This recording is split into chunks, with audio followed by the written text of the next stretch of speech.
What's up guys, it's Epic Tetsu and we're here to talk about Haruhime. Is the new unit. You are Fox Spirit and we have a new scene card. So let's go ahead and get into the character details first. So they show you the stats at max. If you click that tab you can see what it'll start out with. So let's go ahead and look at the skill details. We will be looking at max first. So you got your normal attack, your techniques, Technique 2, and special move. So if you played the Eminence and Shadow, kind of similar to that in a way. So, attack multiplier, 52%, AoE attacks, hits 4 times. Then we have Technique 1, stats multiplier, and has a cooldown, which is small. All units recovery technique is 7.5%, and reduces special move cooldown to all units. So I think that's really cool and good in the long run. And then we have Technique 2. The attack multiplier of 225%, cooldown is medium, front-facing AoE attack, but it also applies a 15% burn to the enemy for 10 seconds, so I thought that was kind of interesting. And then of course your special move, cooldown is very large. All units, support technique, apply 60% damage increase to all units for 35 seconds, that's pretty big. Apply 15% damage reduction for 35 seconds, that's also nice. And then you have this apply 30% wind attribute adventurer damage increase for 35 seconds. So, pretty cool.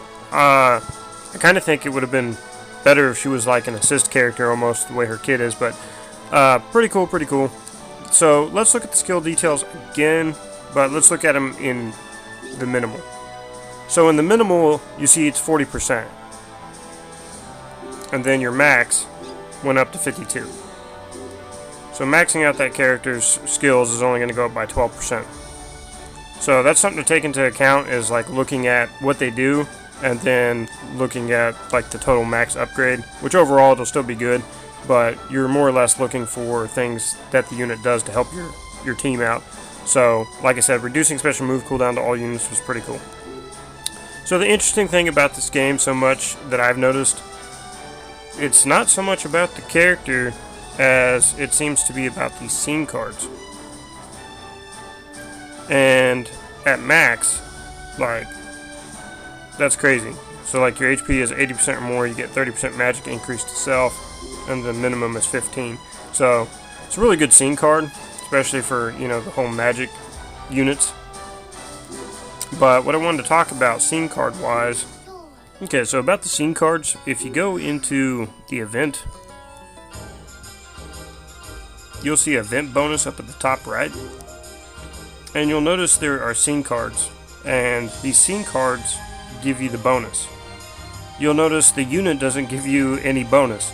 So having the character is cool and all, but the scene card, besides what they do and help powering up your allies and your units, is giving you bonus for these events.